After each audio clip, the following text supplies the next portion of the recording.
Marketing. Congress and how they fit into the whole program of the Library of Congress for 1897 and for building. We're leaving this taped program to go back to the forum on DNA research hosted by American Enterprise Institute.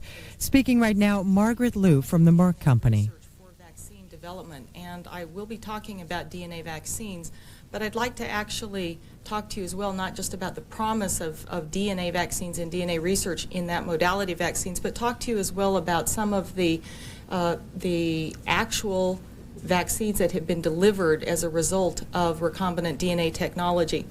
And so what I chose as the title of my lecture is actually the rational design of vaccines, because I think that it is really through recombinant DNA technology that we have a better understanding of how to design vaccines that will engender protective immunity and use what Dr. Hasseltine referred to as sort of the protective or preventive modality of healthcare, as well as perhaps interventional or therapeutic approaches to vaccines. Next slide, please. Just to sort of set the stage for what I'll be talking about, since I think many of the talks today will actually focus on diseases and therapies for diseases, I wanted to give you some of the statistics on the worldwide mortality due to selected infectious causes. Now, vaccines potentially can be used to treat non-infectious diseases such as cancer, but I'm going to be focusing mostly on infectious diseases, and I think you'll agree that the numbers are actually staggering for the annual incidence, new cases of certain diseases worldwide, as well as the annual deaths headed by diseases such as tuberculosis, with an estimated 3 million deaths annually. And in the middle column of the percent of total annual deaths, you can see that in fact these infectious diseases, in terms of what they account for of all causes of death, add up to rather significant numbers. Next slide, please. And then what I wanted to show you on this slide was the impact of vaccines on diseases for which vaccines have been developed. And so you can see that from certain years in the earlier part of this century, where some of the peak incidences of these infectious diseases occurred, that as a result of having vaccines, that the incidence of cases has dramatically declined by orders of magnitude for a number of these diseases. And in my talk today, I'm actually going to be talking about pertussis vaccine, but you can see that for a number of these targets that there has been a dramatic decrease. Next slide, please.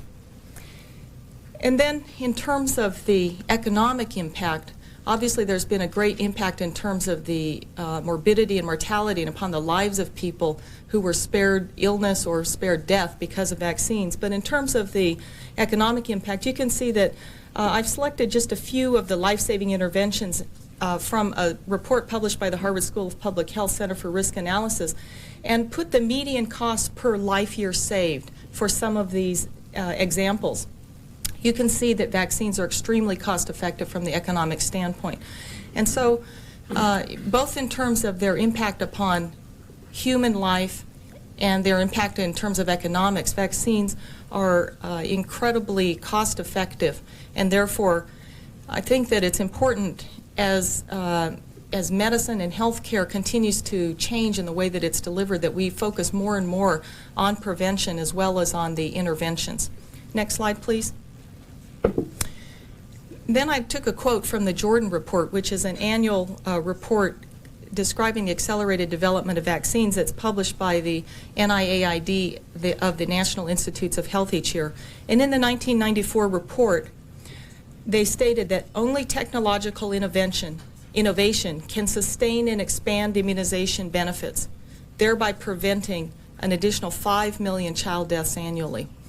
So it was the opinion of the authors of the report that technological innovations were extremely critical for continuing to expand what it is that vaccines do in terms of benefiting human health on a worldwide basis.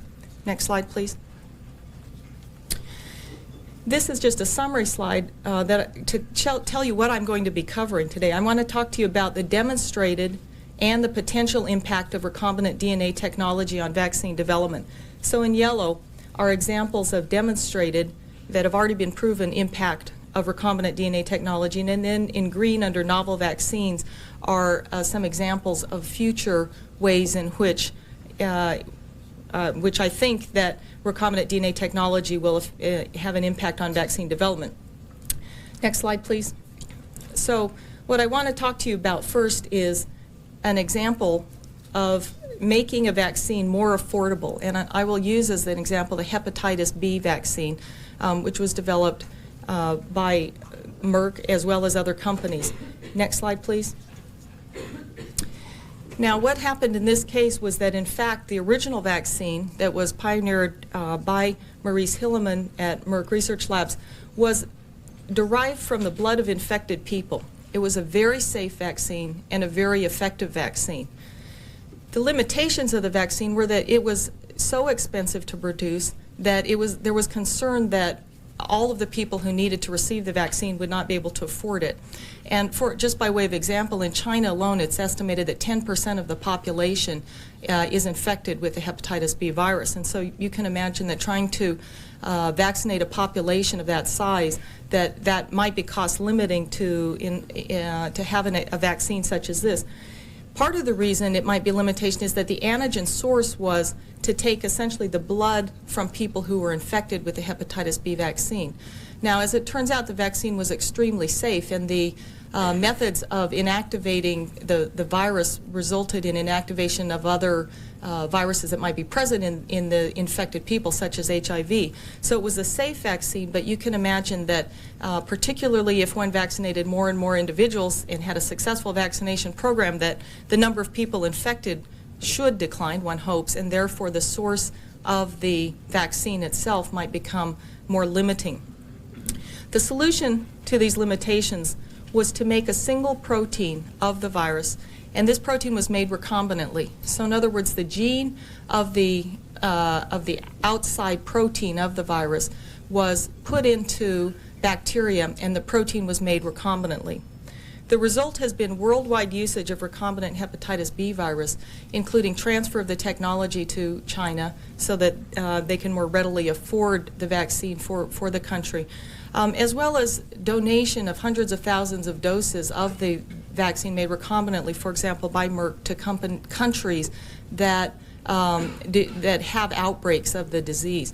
So it's had an impact not only upon hepatitis, but as well it's anticipated that this should then result in a decrease in the amount of hepatic carcinoma or liver cancer that occurs, because having hepatitis B infection is one of the risk factors for carcinoma of the liver.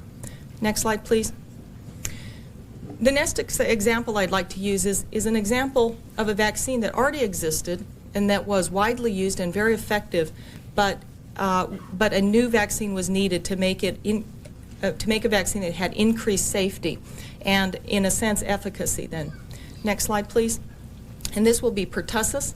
This is the organism Bordetella pertussis, the bacterium that causes the disease pertussis that, in fact, many young children are infected with, but it's becoming increasingly recognized that even older individuals who have persistent coughs, if any of you have gone through this in the winter where you have coughs that just seem to last weeks or months, it may very well be due to pertussis.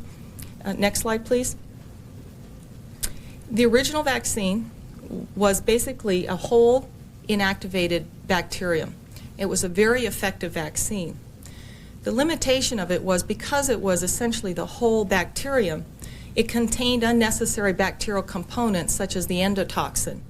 And the result of that was reactogenicity, both at the site of the injection, but as well it was felt that some sequelae that occurred in a temporal association with immunization were thought to be due to the immunization. This has been controversial, but there certainly has been a temporal association with immunization in certain children, and that included things ranging from a high-pitched crying to some neurologic sequelae. As a result of that, in certain countries, including Great Britain, for example, the usage decreased dramatically. And as a result, the disease increased, with children dying now from a disease that was completely preventable by this very effective vaccine. And I should emphasize that, in fact, this was really largely, even though there were these temporal associations, and there were some issues of reactogenicity, that in fact a lot of what resulted in the decline in usage of the vaccine had to do with public perception. So the solution was to make a vaccine that contained only key proteins. And in fact, that's been done in a couple of ways, but it's been done by purifying out the proteins of the bacterium that were responsible for protection, but also to recombinantly make the key proteins. And in this case, the challenge was that the critical protein antigen, the one that was most important for raising the immune response, is actually a toxin itself. Next slide, please. I wanted to show you just the sequence of what was done using recombinant DNA technology by a group led by Rino Rapoli in Italy at a company called Biosine. It's actually now part of a U.S. company called Chiron. And you can see how really within a matter of 10 years, starting in 1985, where they first got the DNA sequence of the pertussis toxin. And so they found then, just within a couple of years, what the key amino acids were, what parts of that protein were important for the toxicity.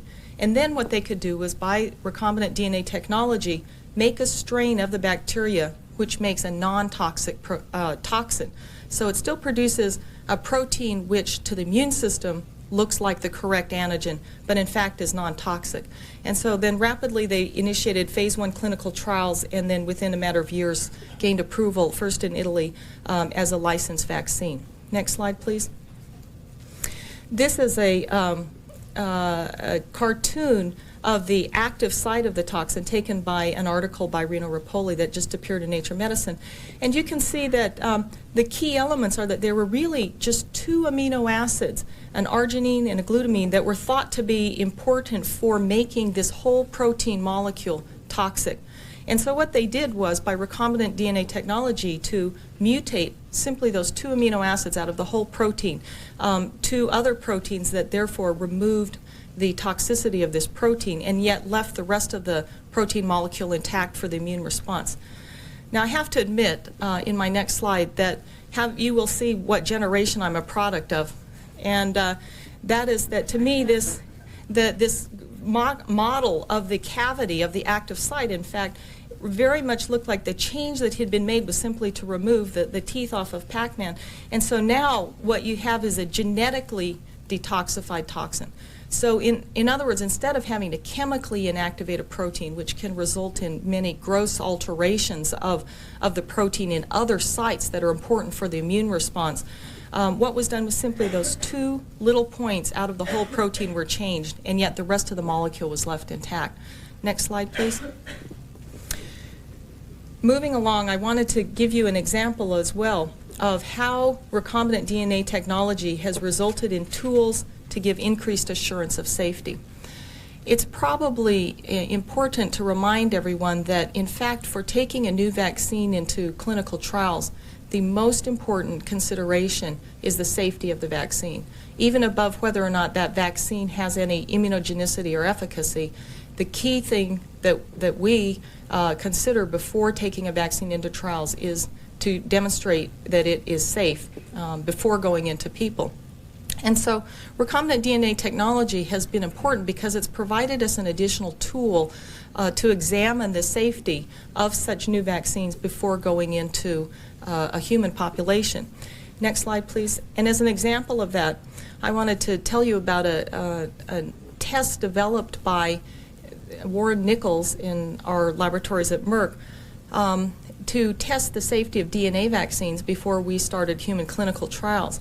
And the results of his evaluations and development using recombinant DNA technology was development of an assay so sensitive that it could detect an integration event that occurred 1/1000th as often as the spontaneous background rate of mutation of a gene. So in other words, because within all of us some genes just spontaneously mutate, or maybe due to possibly carcinogens in the air or carcinogens that we eat or something, but at any rate we have a spontaneous rate of mutation.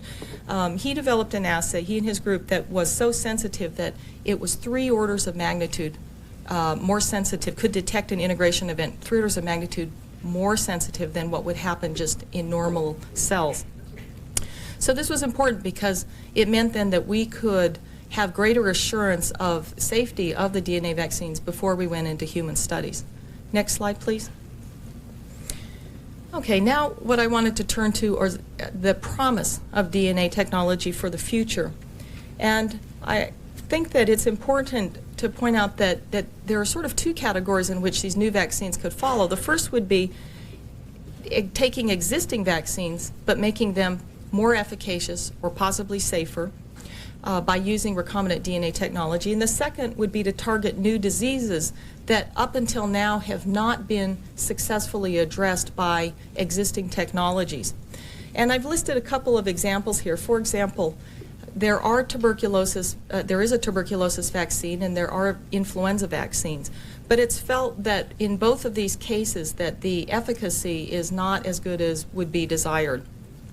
In terms of tuberculosis, there's an additional concern that the current vaccine is, in some cases, can actually, in immunocompromised individuals, can cause disease itself. And then, of course, important targets for new disease targets would be HIV, the cause of AIDS, and malaria. Next slide, please.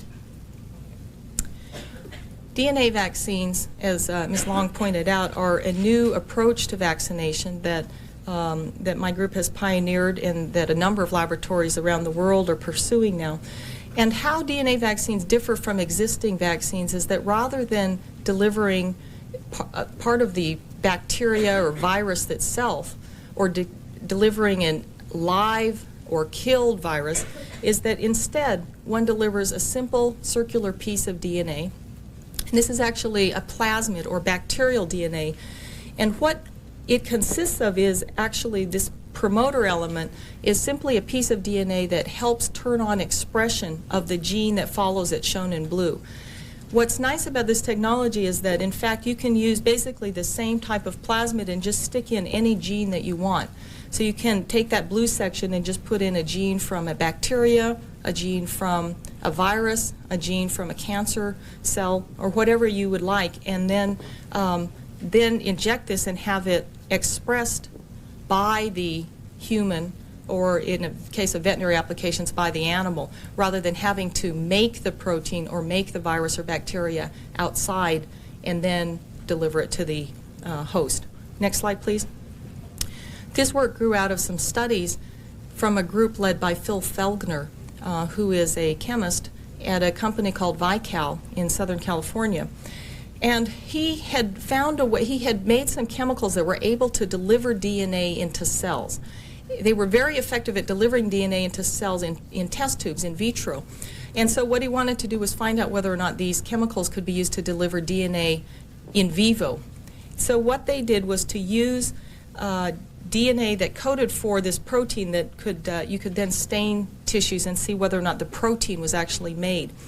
And as in all good experiments, they included a control, which was the DNA by itself. That is, a DNA without any of the chemical. And to their surprise, but fortunately they included the control, what worked the best was the control, where they used just the DNA and did not include any of the chemical that he had invented. So in fact, this was a very surprising observation, because it was not well recognized or accepted that DNA by itself could be taken up by cells, and then that the gene that was encoded by the DNA could be expressed. So we wanted to find out if this then could be a way to deliver a gene coding for an antigen, and then could you get an immune response. Next slide, please.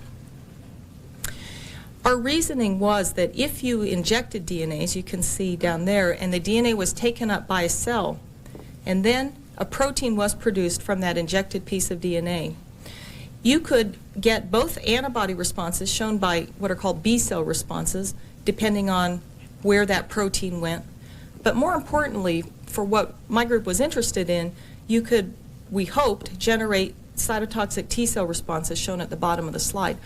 Now, this was almost the holy grail for immunologists, to try to generate these MHC class I restricted T cell responses, because it turns out if you have a protein that you just inject into an animal or a person, that protein gets degraded in essentially the garbage disposal pathway of the cell. That's called the endosomes, endolysosomes. And the pieces of the protein don't end up associating with those MHC class I molecules. And those pieces of protein, the peptides, have to associate with MHC class I molecules. They have to bind to it in order to trigger the receptor on the cytotoxic T cells. And it was understood from very recent advances in the late 80s that, in fact, if you had a virally infected cell, if you have a protein made in the cell, and that protein is now in the cytoplasm or in the body of the cell, that protein will get degraded and appropriately enter the right compartments in order to associate with this MHC class I molecule. So in other words, it looked like the injected DNA was a way to mimic what happens in a live viral infection without having to have a live virus.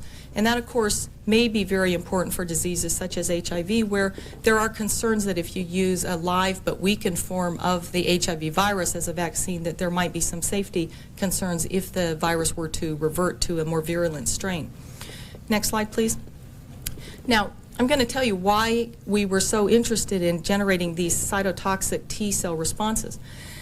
This shows you the annual variation of different influenza strains that cause disease over a 10-year period. There are currently 3 strains of influenza that are included each year in the virus, and you can see that the reason all 3 strains are included is because from year to year you can't predict which strain will cause disease.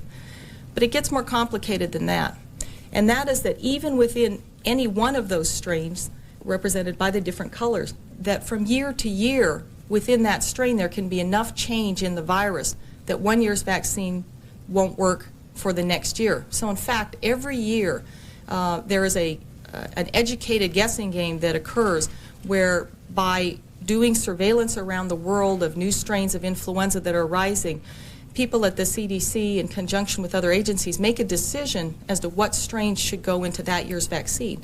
So all the vaccine manufacturers each year have to manufacture a new vaccine. Next slide. What we wanted to do was see whether or not, by using a DNA vaccine approach, we could make responses against proteins that didn't change as much. So you'll see in cartoon format, I've shown 2 different strains of the vaccine, and strains of influenza, and you can see that the outside surface proteins against which antibody responses are directed are highly variable.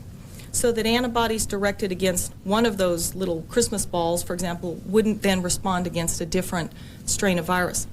In contrast, some of the internal proteins are very highly conserved, so that even though these strains are considered quite different, and vaccination with the strain on the left by the current vaccines would not provide protection against the strain on the right, that those internal proteins are so conserved that it was thought that if you could generate this cellular response, this cytotoxic T lymphocyte response against one strain, maybe you could get protection against the other strain. And so, in fact, we demonstrated in a publication that appeared in Science 4 years ago that these DNA vaccines could, in fact, generate these cytotoxic T lymphocyte, or CTL, responses, and that the animals could be protected by DNA vaccines against the infectious challenge. And moreover, that the protection was what's called cross-strain, so that you could protect against a very different strain. Now, you'll notice the years of the strains down below. I put that there to emphasize that not only was the protection that we saw between different subtypes of one strain, but in fact we got protection against 2 completely different subtypes, and the one challenging subtype arose 34 years later. And remember that the vaccine is reformulated every year, because even from year to year the changes can be great enough that the existing vaccines won't be protective. So here we had a cross-strain, subtype strain difference, as well as 34 years of difference, and could get protection. Next slide, please.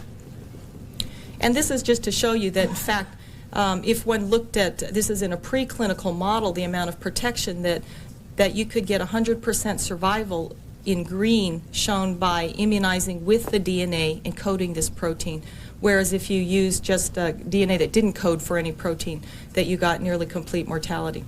Next slide, please. So I wanted to show you a list of what a number of laboratories now around the world have published in different preclinical models for either protection or at least immunogenicity using DNA vaccines. And you can see that that this has spanned viruses, parasites, bacteria, as well as other diseases such as cancer, allergy, and autoimmune diseases, where the efficacy has been very broad. And I think that speaks to the potential breadth of applications, but also it attests to the relative simplicity, at least in a laboratory modality, of using this technology. Next slide, please. Just to summarize what we and others feel may be some advantages of DNA vaccines are that they are effective for generating both antibodies and the cell-mediated immunity. And some of the existing vaccines only generate antibody responses. And it's becoming increasingly recognized how important cell-mediated immunity is for diseases like tuberculosis and HIV. It is a relatively generic technology. Current recombinant protein vaccines, you need to develop a new purification process for each new protein. Whereas for the plasmid DNA, you can use a relatively generic technology for the production. There's no risk of viral disease compared with, or bacterial disease compared with some existing targets such as HIV, as I mentioned, where if you used an attenuated or weakened form of HIV, there are concerns that might not be safe. And then it's very easy to manipulate the plasmid. So in fact, what we've used the approach for is for antigen screening to help us decide for a tuberculosis vaccine what are the proteins and then therefore the genes that we should put in it. We've also gotten into some real basic immunology of trying to find out how can you make the best immunogen to make the best immune response, and then also ways to actually modulate the immune response, such as adding in genes for cytokines. Next slide, please.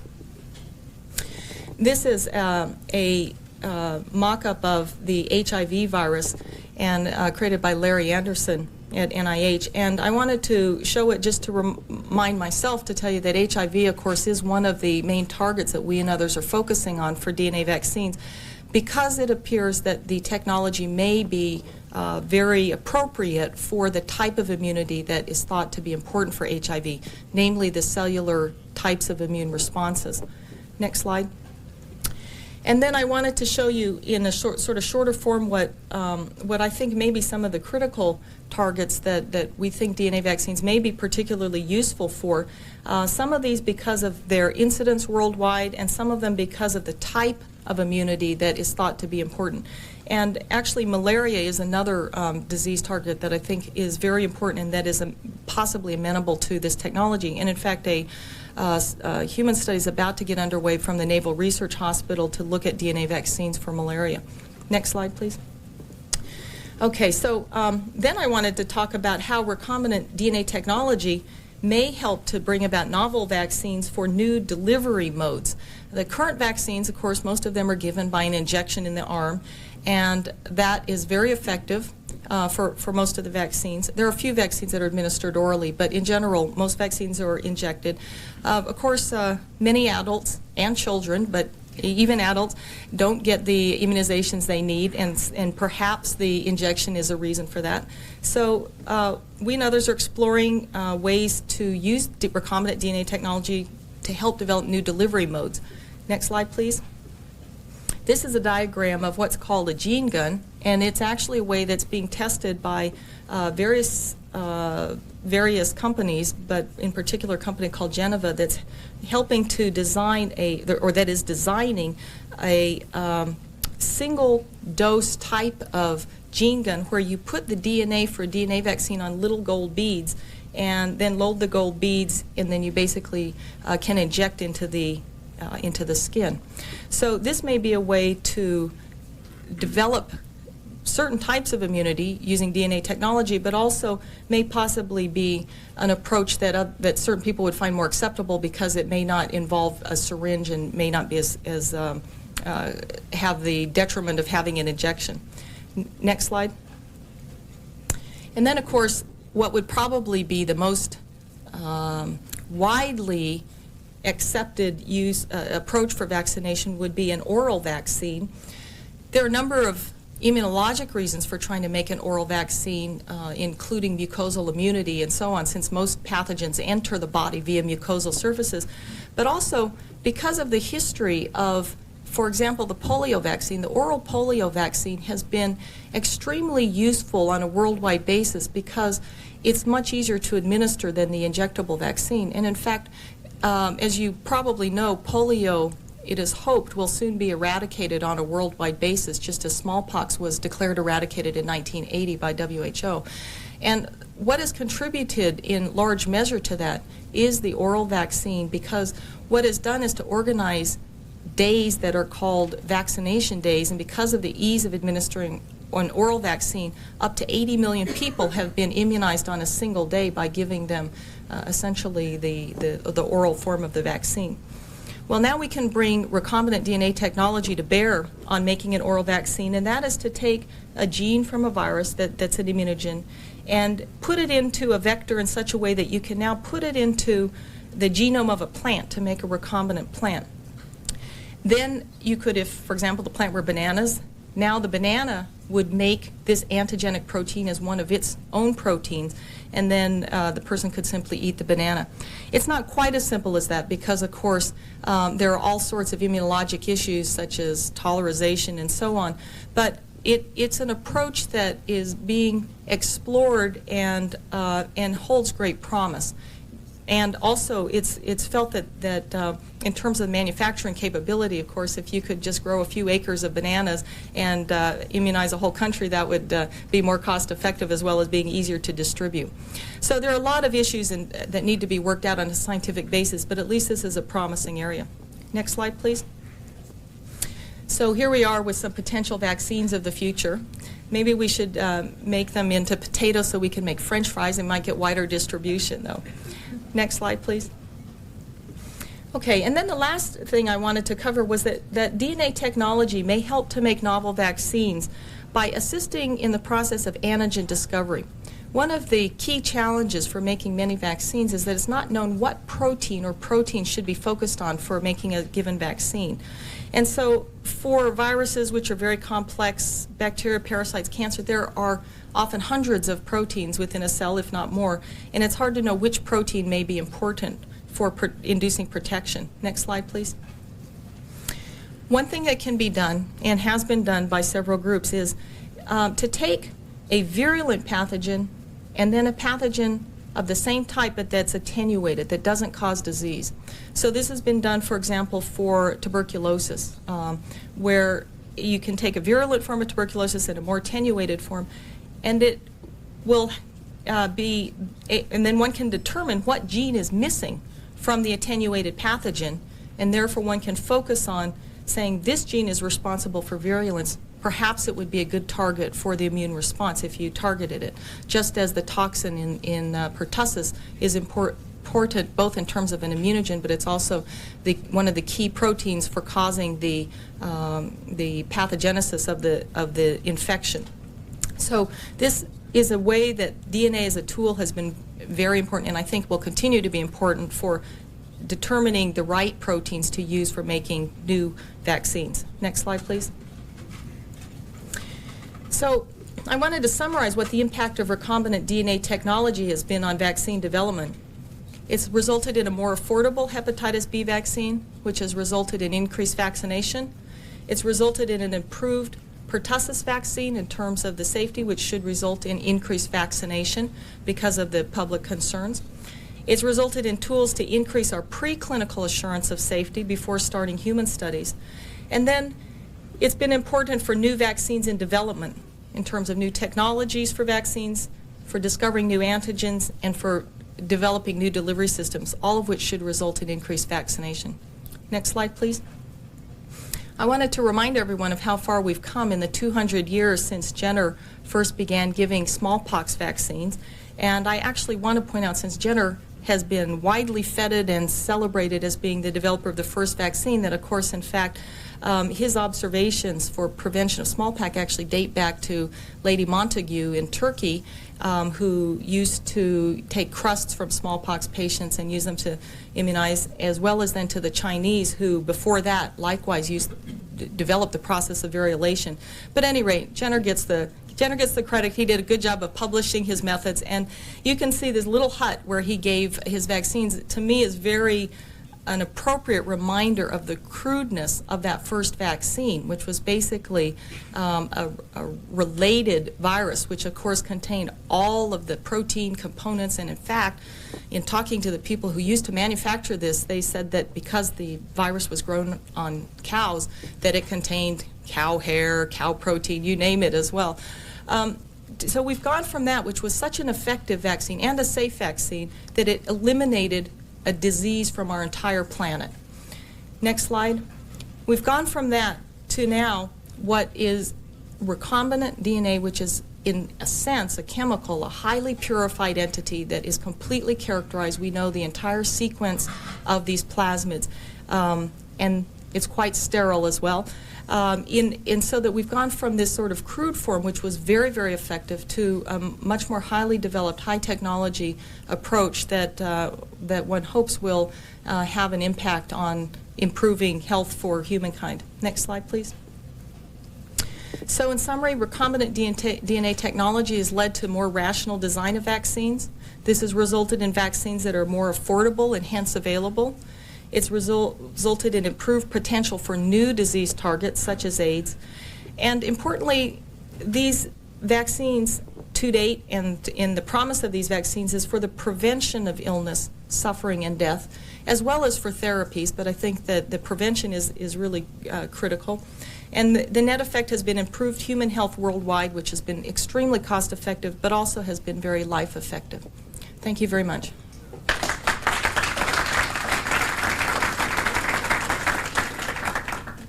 Be happy to take questions. Yes. I want to ask a question that's a little bit tangential to what you discussed, and a little bit low tech. You talked about the requirement that you demonstrate the safety Yes. of potential vaccines before you even bring them to clinical trials, never mind the efficacy. I'm at the American Association for the Advancement of Science. One of the issues I work on there is defending the continuing rights of our members to use animals in their scientific studies. You may be aware that in February of this year, in addition to the publication, Ian Wilman's famous publication, at the exact same time, Scientific American, a magazine which is widely read by a scientifically interested but non-specialist readership, there appeared an article by two people who have scientific backgrounds but are leaders of the animal rights movement, in which they said not that using animals in research is wrong, but rather that it's bad science, that it's misleading, it leads to wrong results, and is definitely slowing progress in medicine today. You can take one word to answer or more if you'd like, but do you agree with that? Well, I can only speak for the areas of research that I'm involved in, which is vaccine development. And that is that we certainly make every effort to use in vitro, that is, non-animal testing whenever possible. We do as much as we can in tissue culture with cells and essentially cell-based assays. One of the things that's interesting, though, for example, in terms of DNA delivery, is that there have been a number of chemicals. In fact, probably the best example would be one of my very first slides, where the cationic lipids, or the chemical entities that were used to deliver the DNA, were developed for delivering DNA into cells in tissue culture. And it was very surprising to the group at Vical, to Phil Felgner's group, that in fact they saw the opposite effect in terms of their in vivo studies, where the what worked very well in tissue culture did not work in the animal studies, and vice versa. So it's hard to know in every system whether or not there will be correlation between tissue culture or in vitro studies and the animal studies. But likewise, one does not always get correlation between animal studies and human studies, or between one human population and another human population. So I think that the key here is to, take a global perspective and try to, in fact, remember that we and animals are all parts of the same planet, and so we try to, in developing medicines, bear in mind that we're just, some of the citizens of the planet, and therefore try to use wisely all the resources. Yes, Terry. What is the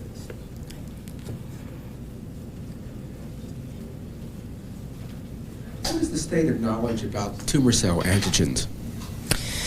Well, it's been the question was, what is the state of knowledge of tumor cell antigens? It's been an exciting time for discovery of tumor cell antigens, and a number of antigens have been defined that either are tumor unique for certain tumors such as melanoma, or that are more highly expressed on tumor cells, and some of the oncogenes would be examples of that, then they are expressed on normal cells. And so you're raising an important point, because basically the issue is, can you exploit these differences, either absolute differences in expression or at least relative differences in expression, to target immune responses? That's been an area that's been very fruitful lately, and in fact a number of immunotherapeutics have entered into clinical trials as a result of some of those discoveries.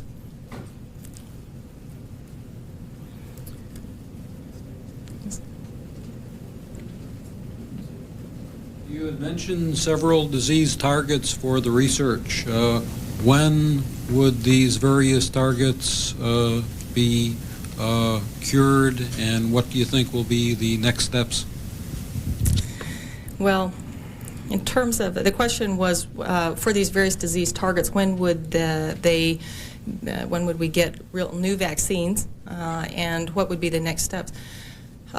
It is difficult to prognosticate, and I think that we are hopeful that with the development of a technology that is somewhat generic, that the thought is that if you can essentially develop one or a few vaccines and solve any of the challenges or issues that come about for the technology, that then one of the reasons people are excited about DNA vaccines, for example, is that then it's thought that once you make that first step, then maybe you will have broad applications that will follow more rapidly than with more traditional technologies.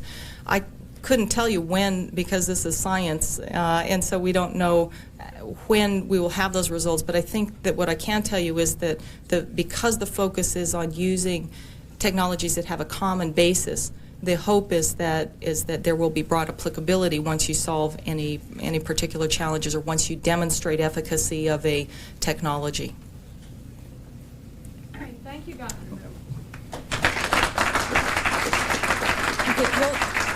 We'll take a break of just a few minutes before I introduce my next speaker. Please be back here at 11:15 sharp so that I can introduce Dr. Blaze. Thank you.